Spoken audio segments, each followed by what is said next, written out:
For the moment, we'll turn to Sri Lanka, where Tamil lawmakers have written a letter to Indian Prime Minister Narendra Modi seeking his help. They want him to intervene on behalf of them. Quick background. Sri Lankan Tamils, also known as Ilam Tamils, are descendants of indentured workers from India. During the British rule, they were taken to Sri Lanka from the Indian state of Tamil Nadu. Today, they constitute a majority in Sri Lanka's northern province, but they're still perceived as outsiders by a lot of people.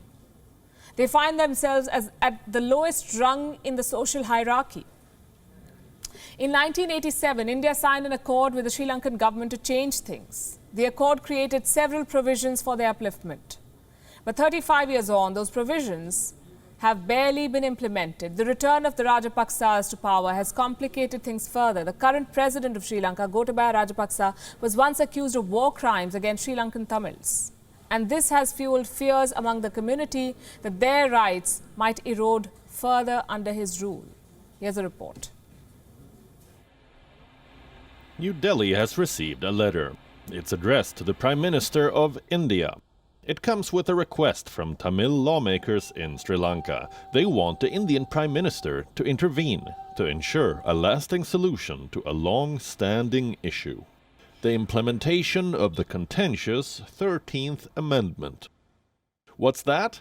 An amendment to Sri Lanka's constitution. It was passed in 1987 under the India-Lanka Accord, inked by former Indian Prime Minister Rajiv Gandhi and then Sri Lankan President J.R. Jayawardene. The amendment made Sinhala and Tamil the official languages of Sri Lanka. It also called for the creation of provincial councils for Tamils living in Sri Lanka. The idea was to ensure the rights of Sri Lankan Tamils in every sphere of life. But these provisions have barely been implemented. Successive Sri Lankan governments have dragged their feet on the issue. They've called the amendment unfair and partisan to the majority Sinhalese people. They say devolution of powers to the Tamil community is tantamount to federalism. It will lead to calls of independence by Sri Lankan Tamils. So for 3 decades, this amendment has been on the back burner. Tamil MPs want to change that. A delegation of MPs from the Tamil National Alliance, led by their leader, R. Sampanathan, met the Indian High Commissioner in Colombo and handed over a letter about their concerns.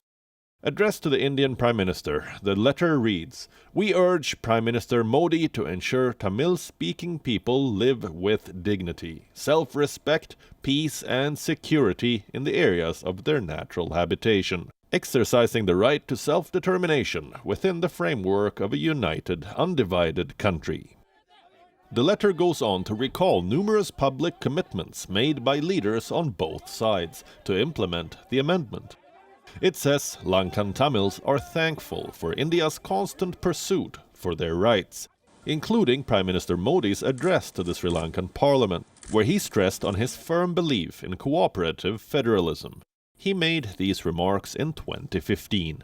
6 years on, the return of Rajapaksas to power has brought the spotlight back on this concept.